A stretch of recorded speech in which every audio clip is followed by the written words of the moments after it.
Bienvenue à Tonnance-les-Joinville. Si nous sommes ici et pas ailleurs, c'est pour respirer l'odeur des fleurs. Bon, ça c'est un iris, c'est plus joli que ça n'a d'odeur. Nous voici donc dans un jardin remarquable, les jardins de Montmoulin, un paradis pour les abeilles. Viens à la maison, il y a le printemps qui chante. Viens à la maison, tous les oiseaux t'attendent.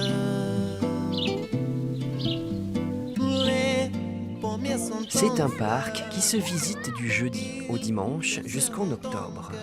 Avec sa suite, Reine a fait la route depuis son village de Longeville-sur-la-Laine. Alors, ce n'est pas les jardins de la Reine, mais c'est pas mal ici quand même. Mais tout à fait. J'aimerais bien voir ça à la maison.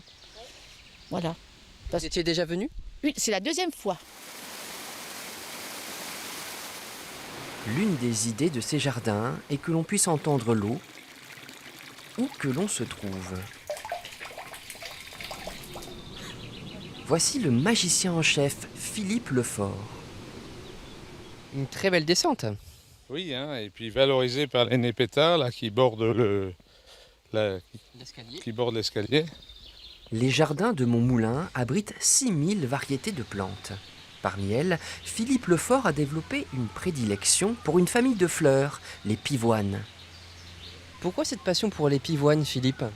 Eh bien, c'est certainement un souvenir d'enfance où je me souviens des pivoines du jardin de ma grand-mère. On cueillait des brassées en bouton qui se développaient dans les vases. Et puis, c'est une fleur tellement généreuse, c'est une fleur magique. C'est ma fleur préférée, tout simplement, hein.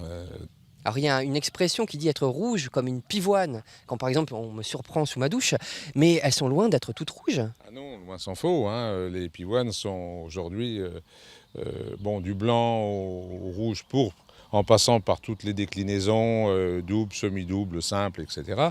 Ensuite, vous avez aujourd'hui des pivoines, notamment les pivoinitos, qui sont dans les jaunes, dans les saumons, donc on a une variation de couleurs assez intéressante. Alors aujourd'hui, vous en avez combien des pivoines ?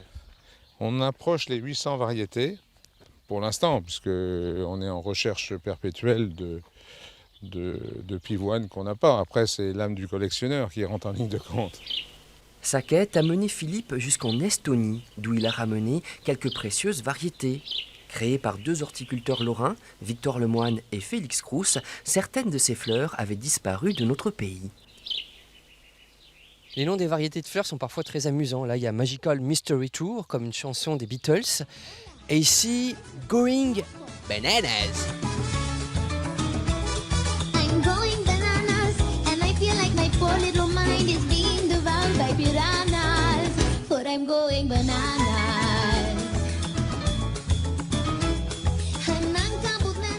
Alors là, ce sont des pivoinitos intersectionnels, hein. Ouais. Donc le feuillage reste beau toute la saison. Elles sont très poussantes. Et elle dure longtemps, la Et floraison? elles durent longtemps, oui, parce qu'il y a beaucoup de fleurs secondaires. Gérés en mode associatif, les jardins de Montmoulin sont aussi financés par cette activité de pépiniériste. Je l'ai vu un peu grandir, hein, parce qu'au début c'était un tout petit jardin. Ça fait, plus de 10 ans qu'il a commencé ça, et c'est très beau parce qu'il y a des thèmes un peu différents partout. Et nous sommes dans un cloître. Tout à fait, c'est-à-dire que là, simplement, au lieu d'être de la pierre, c'est une architecture végétale, puisque toutes les voûtes vont se refermer. Les visiteurs pourront cheminer tout autour du cloître, et il y aura des bancs Pour méditer. pour méditer et puis entendre l'eau couler. Difficile à imaginer, mais en 2002, il n'y avait rien. Ce n'était qu'une prairie dans laquelle s'ébrouaient quelques chevaux. Et à une certaine époque, vous étiez coiffeur. À une certaine époque, oui, donc ça ne me change pas parce qu'aujourd'hui, je taille les buis, je taille les plantes. Un travail quotidien mené avec 2 aides-jardiniers qui travaillent à plein temps, ainsi qu'avec une équipe de bénévoles. Si j'ai bien compris, Philippe, vous avez encore quelques années de travail avant de finir ce jardin ? Ben, écoutez, un jardin, comme c'est un jardin, c'est jamais terminé, hein, et qu'il faut encore quelques années pour qu'il soit abouti, mais jamais terminé de toute manière. Et puis Et on m'a dit que vous n'étiez jamais content de vous, donc effectivement, c'est sans fin.